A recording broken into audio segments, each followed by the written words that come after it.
Okay, so hello classmates. Ang ESSGP natin ngayon ay ang thin-walled pressure vessels. Thin-walled pressure vessels, ito yung material na kung saan subjected sila sa internal pressure. Internal pressure caused by fluids. Pwede siya maging liquid or gas. Isa na natin.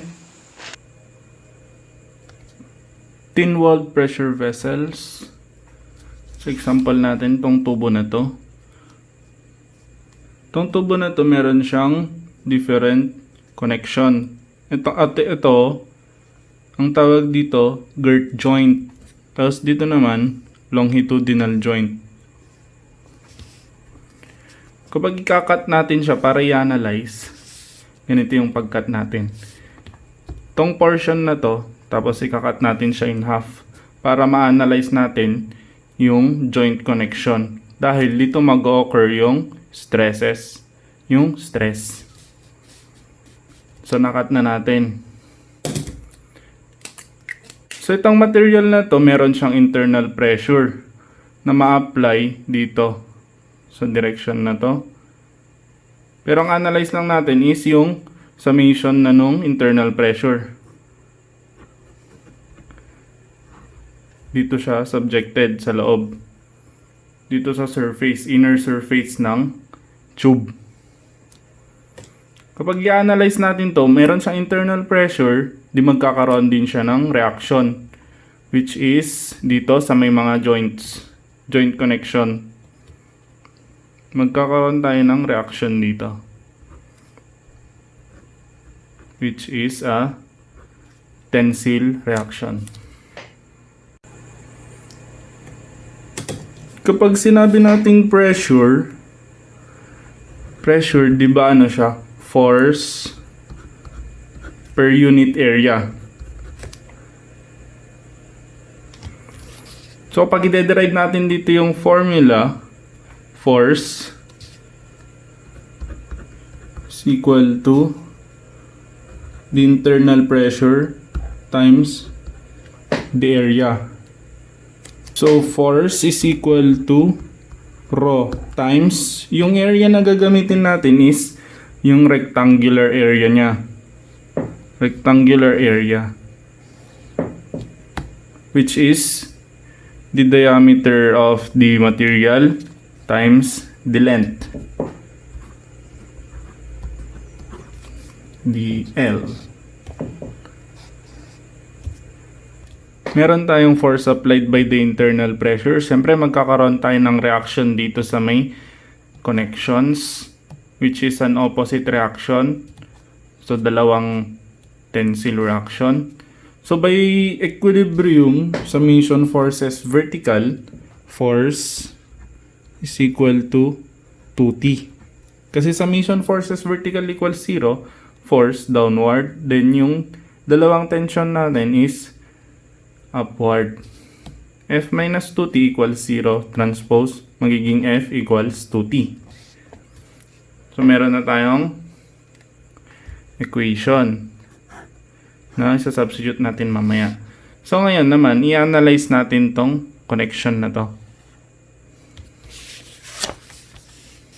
So, pag iniwalay natin, i-analyze natin to, meron silang reactions, di ba, per, siguro ano to, bolt or welded. Depende. Kung i-apply natin yung simple stress, di ba yung simple stress is equal to force over area. So yung force natin dito is yung tensile force na nagre-resist dun sa may internal pressure. So yung tensile force is equal to T. Then yung area na gagamitin natin, area being subjected to the axial load or axial reaction, which is the length, hindi natin nalagyan ng dimension, yung length ng material kanina, times the thickness, length times thickness. Then kung i-apply natin yung condition na nakuha natin kanina sa equilibrium, which is force is equal to 2t, Yung force natin is ito, nakuha natin sa pressure.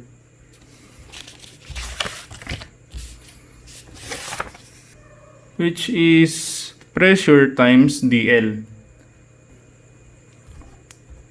F is equal to pressure times dl. Then yung 2T natin, saan natin siya makukuha? Dito. Substitute natin yung nakuha natin. Stress is equal to F equals to T. T. Tapos yung area natin is length times the thickness.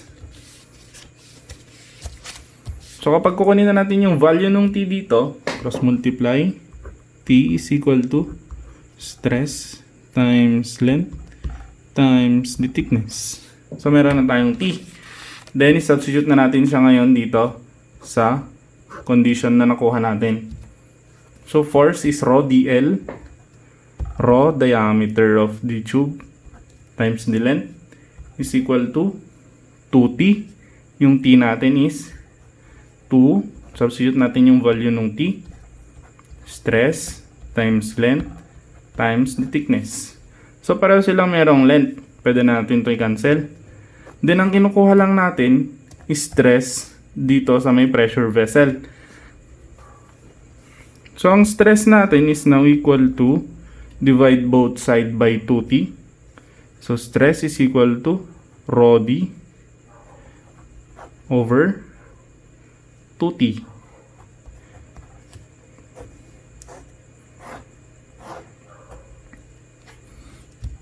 Yan. Na-formulate na natin yung formula ng first formula ng thin wall pressure vessels na anong failure to? Ito yung tangential stress or circumferential stress. Tangential stress.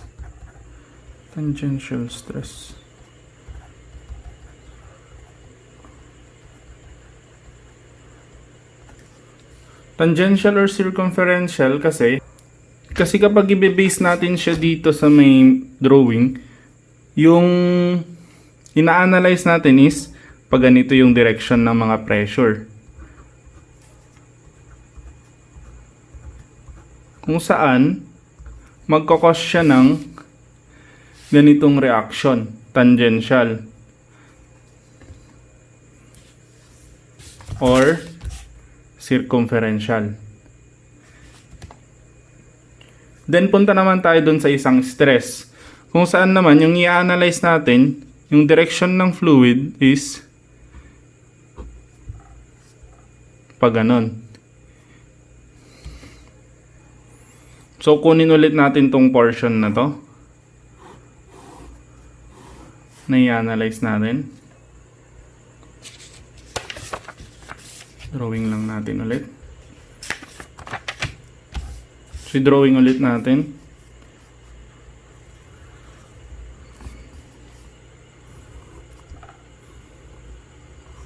So ngayon yung material naman natin subjected na sa ganitong pressure, yung direction nila, yung motion na nung pressure.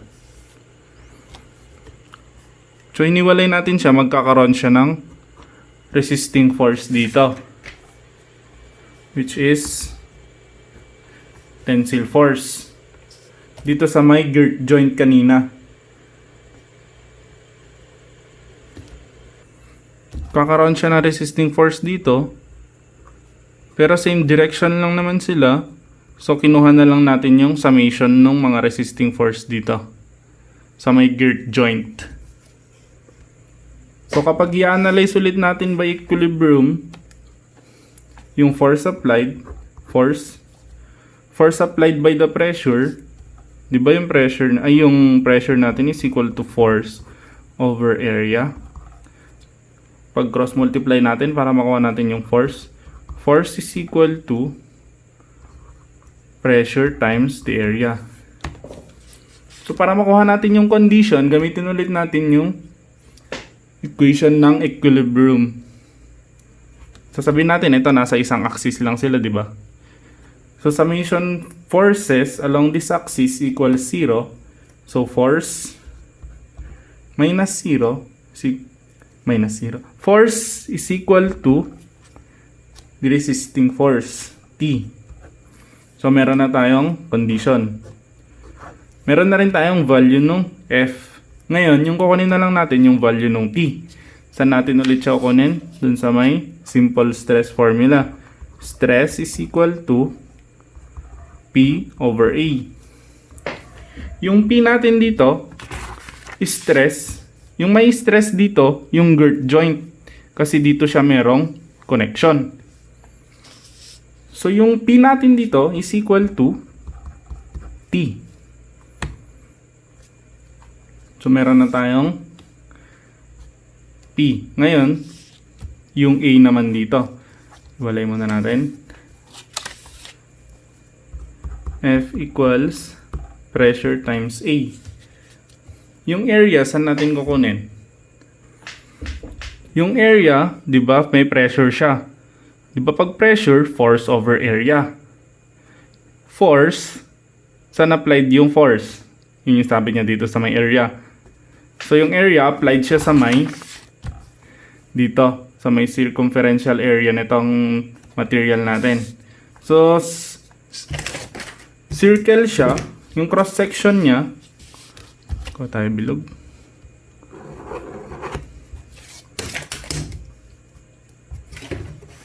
Na may diameter given. Meron siyang diameter. So, yung area na gagamitin natin dito is yung cross section ng tube. Kasi dito subjected yung pressure sa ganitong direction. So, yung area natin, ano bang area ng bilog? Pi d squared over 4. So, meron na tayong F. Value ng F natin dito sa may condition natin. So, F is equal to pressure times pi d square over 4. Ngayon, ito naman. Yung stress natin, wala tayong area dito. Cross multiply muna natin. Simplify natin. So, stress is equal to T over A. So, yung T natin is equal to stress times A. Anong area natin dito? Area natin is, di ba, pag area, subjected, kung saan siya subjected, yung tension, saan siya subjected, yung area na yon. Dito sa may girt joint, di ba? Di-analyze ulit natin yon. So, may girt joint, T is equal to stress A. Drawing ulit ng bilog.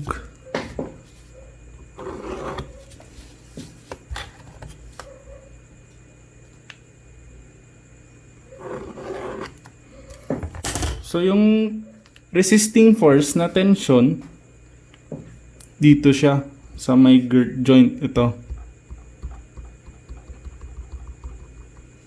Itong area na to. Hindi kasali yung inner.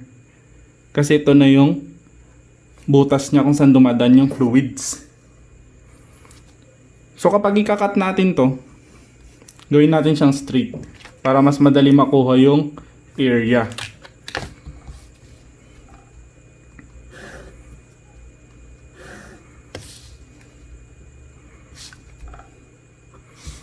So, yan. Inunat natin para mas madali ma-analyze. So, dito yung mga resisting force. Kunin natin yung summation niya.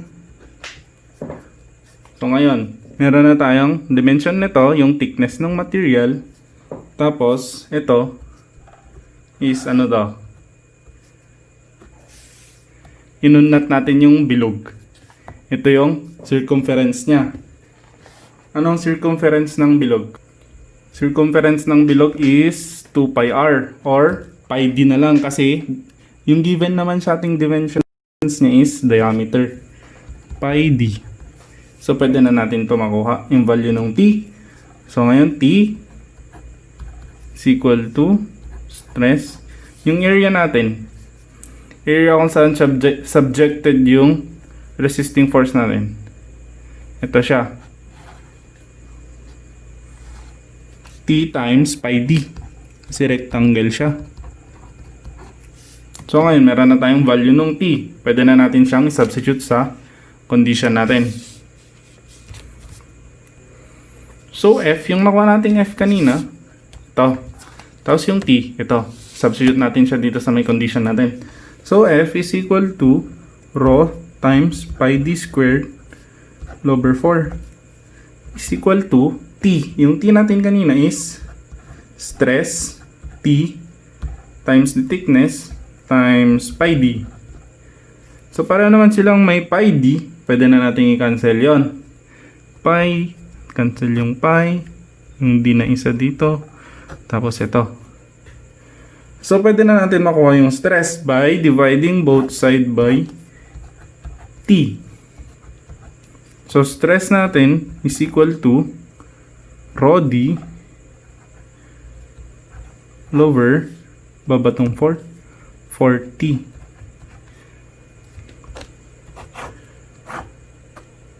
Ito yung tinatawag na longitudinal stress.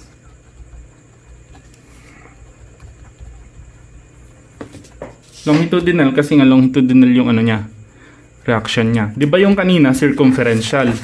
Circumferential siya kasi yung force kasi doon sa circumference niya.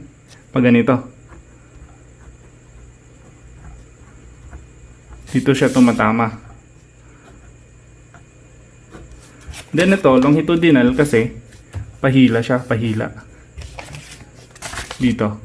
Ito, pahila, pa ganun. So in summary natin, ito yung dalawang equation natin. For tangential or circumferential, tapos longitudinal stress. Okay, so thank you. Kung may mga maliman sa na-solve natin, paki-comment na lang po sa baba para po may tama natin. Salamat po. Subscribe na po kayo.